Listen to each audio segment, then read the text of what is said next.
So from jiu-jitsu in Canada to jiu-jitsu around the whole world, it is the beginning very soon of the brand new Abu Dhabi Grand Slam season. That is the 5 tournaments around the world that culminate in the World Pro in April next year, beginning just 1 month out from now with the Grand Slam in Tokyo. After Tokyo, the Grand Slam Tour will hit up Los Angeles, Rio de Janeiro, Abu Dhabi, quick stop, London, and then finishing the season, as we said, with the World Pro in Abu Dhabi. So Tokyo event coming up soon.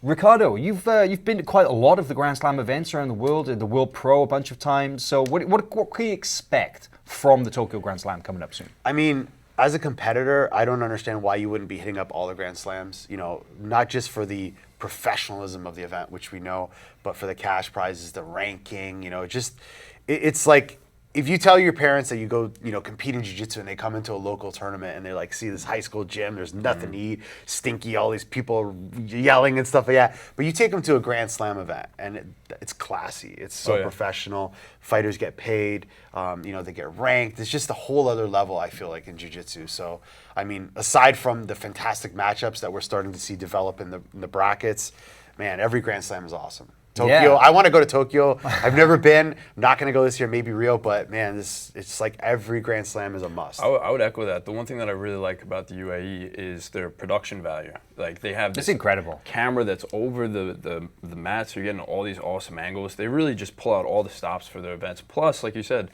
you're getting paid. You know, even blue belts, blue through black. You know, if you get on that podium, you're taking home some cash. Plus, you get to see the world. And then, you know, the Grand Slam, the format of the event is identical at every location they go to, and it really is. It's like a scaled-down version of their World Championships, right? It's so professional looking, the behind the scenes and everything. Yeah, great format. I'm particularly looking forward to it for a number of reasons. You mentioned things like the cash prizes and stuff, but you know, as a spectator on the outside, the things that I really like are the fact that it has 6-minute matches. I'm a huge fan of 6-minute matches.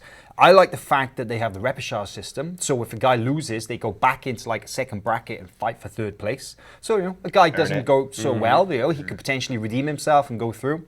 And another thing I like the fact as well is that it offers a completely different set of faces, right? And the Grand Slam series, that kind of you see these guys kind of traveling around, like you said, and hitting up the different spots and kind of following that race towards the rankings at the end of the season. And I mean, remind me, what was the ranking prize for the black belt, male black belt last year? 25 grand. $25,000 for the #1 black belt male last year. And Igor Silva got that prize, in addition to all the cash that he'd won at the various Grand Slams that he competed at as well, right? Yeah.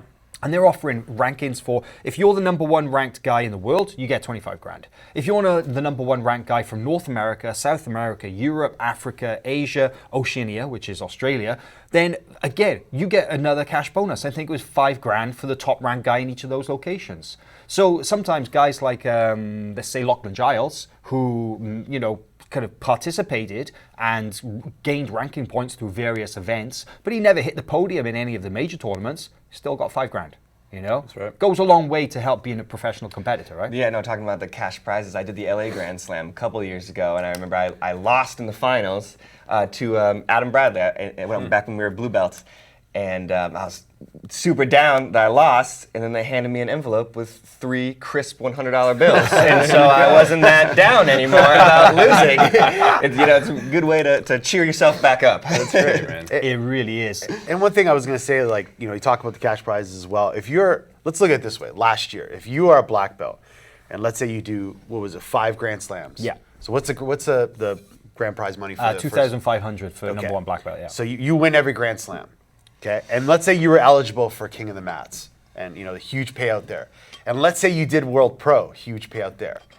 That's a lot of money. Yeah, it is. Yeah, we estimated that, you know, guys like Gabriel Souza, the brown belt, he's black belt now from ZR team, but he was a brown belt and he won his division and he took 2nd in the global rankings. As a brown belt, he got 11 grand. Wow.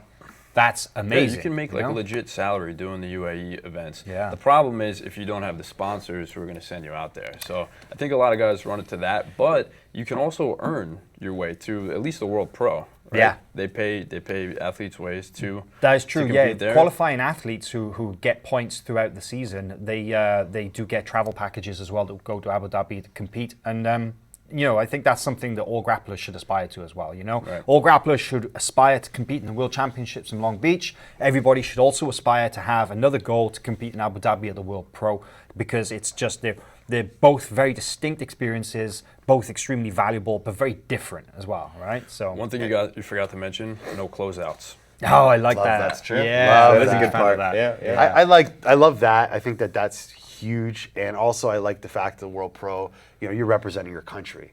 It's not about Not about the teams. It's not about the teams. It's That's right. about seeing 4 different flags on the podium. I remember speaking to some of the organizers there, and that's really important in the eyes of like the International Olympic Committee and so forth. So you don't want to see a podium with 4 Brazilian flags. Nothing against Brazilians, sorry, but you know what I mean. Like Not a that's true what World happens. Championships, Yeah, right? you Right. want a world championship. In any other sport, world championships means fair chance for every world to have people to go into it. So I love that. Yeah, and looking at the registrations for the Tokyo Grand Slam as well, there are already some big names coming in. We've got guys like João Gabriel Rocha. We've got guys like Gutenberg Pereira. Obviously, a lot of the Japanese participants like Tomoyuki Hashimoto, who was competing at Worlds there in the roosterweight. Gabriel Souza is going to make his black belt UAE JJF debut.